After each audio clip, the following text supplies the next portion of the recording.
Malgré les réticences de leur famille et amis d'enfance pour le métier de mécanicienne automobile, Lydienne Stevia Kanda, diplômée en BTS électronique, et Lionel Akono Bekono, titulaire d'un baccalauréat en mécanique auto, âgés respectivement de 25 et 22 ans, travaillent aujourd'hui dans le garage d'une grande concession de voitures internationales située à la cité Sikh, un quartier populaire du 5e arrondissement de la ville de Douala, la capitale économique du Cameroun. Une expérience qu'elle ne regrette pas, soutenue par leur hiérarchie et collègues hommes.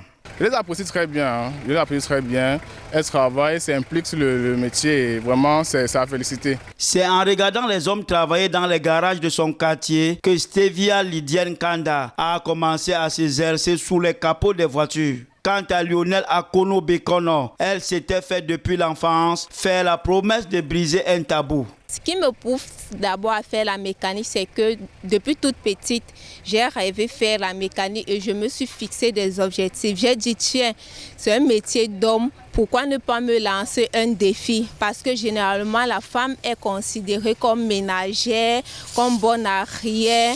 Donc, comme celle qui ne sait rien faire, seulement se prostituer, livrer son corps pour des miettes d'argent. Raison pour laquelle j'ai donc voulu faire ce métier pour montrer aux femmes que non, si une femme parvient à réussir dans ce métier, ça veut dire que tout le reste, toutes les autres femmes vont réussir. Dans ce grand garage, comme leurs collègues hommes, Lydienne et Lionel soufflent sur les bougies encrassées et gonflent les suspensions sous le regard admiratif des sons de Tima, propriétaire du garage. Vêtues de salopettes et blouses bleues noircies par des traces de graisse, les jeunes femmes, clés à la main, remontent un moteur qu'elles viennent de réparer. Elles connaissent le cycle de fonctionnement mécanique, que les voitures soient essence ou diesel.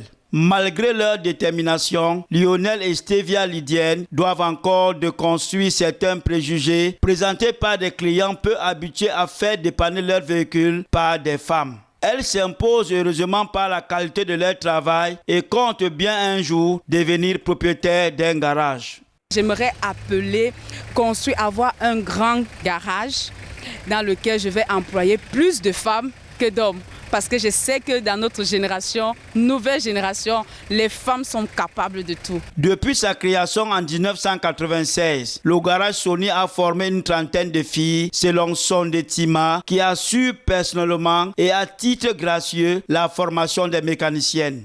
Après, elles ont le choix de partir ou de poursuivre avec lui en tant qu'employées.